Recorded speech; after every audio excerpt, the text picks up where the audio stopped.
बटोगे तो कटोगे, ये एक सिर्फ नारा नहीं रहा बल्कि सियासत को बदलने का एक एजेंडा भी देखा जा रहा है, खासतौर से भारतीय जनता पार्टी के मद्देनजर। ध्रुवीकरण की सियासत है, विपक्ष के आरोप है, लेकिन जब महायुति के अंदर से ही अजित पवार, उनकी पार्टी के नवाब मलिक जैसे नेता इस बयान का विरोध करने लगे तो बड़ा सवाल पूछा जाता है कि आखिर इसके पीछे का मकसद क्या है।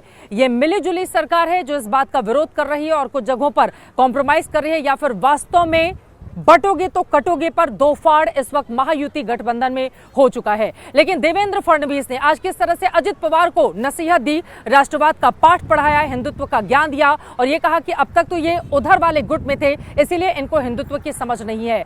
दोनों पार्टी के बड़े नेताओं की ओर से कौन कौन से बड़े बयान दिए गए हैं, ये रिपोर्ट देखिए। इसके जरिए आप समझेंगे कि महाराष्ट्र की सियासत किस करवट मौजूदा वक्त में बैठ रही है।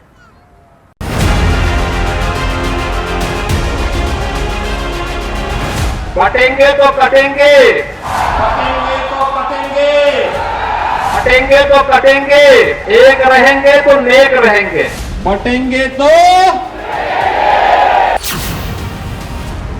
महाराष्ट्र से लेकर झारखंड तक की चुनावी सभाओं में बटोगे तो कटोगे का नारा गूंज रहा है, लेकिन इस नारे ने महाराष्ट्र में एनडीए को ही बांट दिया है। बटेंगे तो कटेंगे वाला जो नारा है वो आपको यानी कि अजित पवार को सूट नहीं कर रहा है। आपने कई मंचों से इसकी मुखालफत की है। और नहीं कर रहा है, ये महाराष्ट्र के माहौल में सूट नहीं करता है। नहीं करता। एनसीपी अध्यक्ष अजित पवार ने बटोगे तो कटोगे का विरोध किया तो इन दिनों महाराष्ट्र में हिंदुत्व का सबसे बड़ा झंडा बरदार बने देवेंद्र फडणवीस ने उनकी समझ पर सवाल उठा दिए। दशकों अजित दादा ऐसे विचारों में रहे हैं कि जिन विचारों में सेक्युलरिज्म नाम का, हिंदुत्व का विरोध करना है सेक्युलरिज्म उनके लिए, ऐसे लोगों के साथ रहे। इसलिए जनता का मिजाज और नेशनलिस्ट मिजाज ये समझने में थोड़ा समय उनको लगेगा। बटोगे तो कटोगे के नारे पर दो डेप्यूटी सीएम अलग अलग धारा में बह रहे हैं, लेकिन विरोध की आवाज सिर्फ अजित पवार के मुंह से नहीं निकली। आज तो चित्रा त्रिपाठी के साथ बातचीत में एनसीपी के नवाब मलिक ने भी नारे पर सवाल उठा दिए हैं। दिल्ली में गलियारों में बहुत ताकतवर महाराष्ट्र के कुछ नेता हो गए। हमें लगता है उनकी भी निगाहें मुख्यमंत्री की कुर्सी पे है, लेकिन हमारी पार्टी जिस ताकत से उभर रही है, हम तय करेंगे अपने कार्यक्रमों के आधार पे। नेता किसे तय करना है वो पार्टी खुद करेगी, लेकिन देवेंद्र जी की राह आसान नहीं। बीजेपी के भीतर भी बहुत दावेदार हैं। चुनावी रणनीतिकार बटोगे तो कटोगे को एजेंडा सेंटर मान रहे हैं। बयान इतना वायरल हो चुका है कि इस पर दर्जनों अलग अलग तरह के पोस्टर से लेकर गाने तक बन चुके हैं।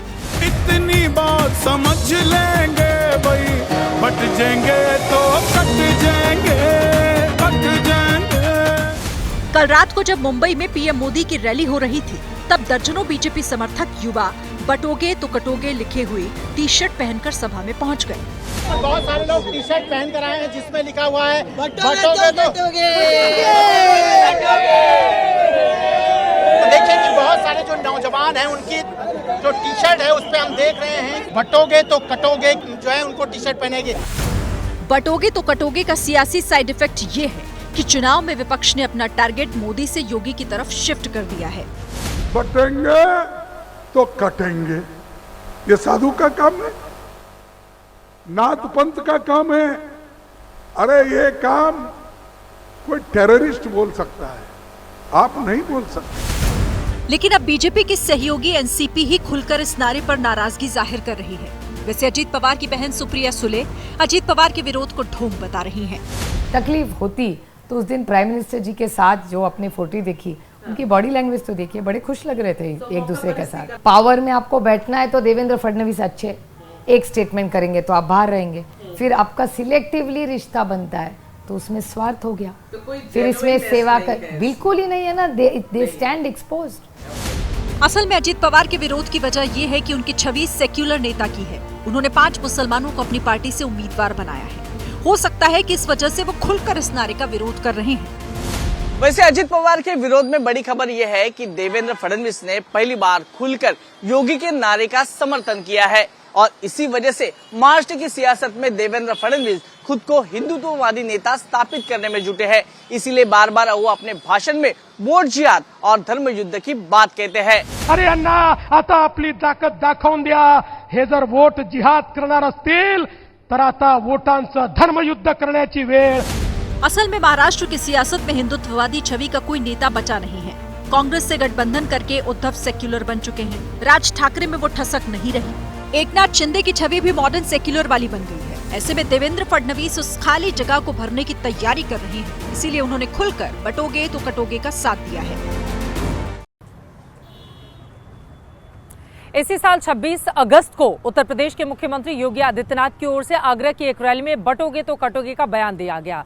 देखते ही देखते ये नारा इतना ज्यादा पॉपुलर हुआ कि तमाम विधानसभा चुनाव में बीजेपी इसको लेकर आगे बढ़ने लगी। हरियाणा में फॉर्मूला हिट हो गया, महाराष्ट्र में भी इसको आजमाया जा रहा है।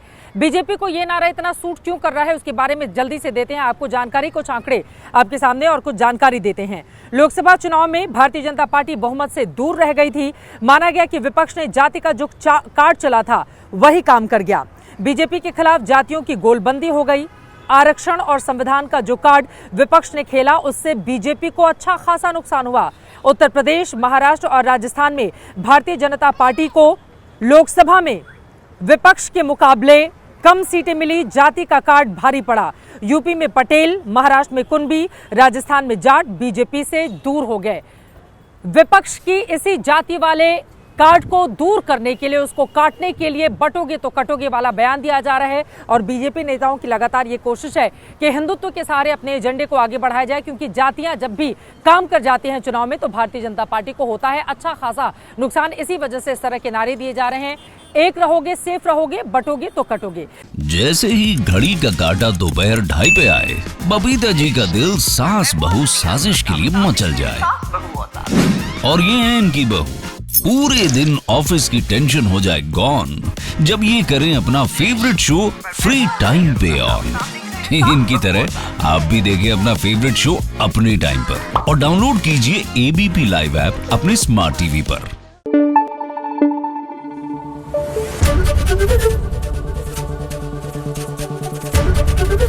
ABP न्यूज आपको रखे आगे।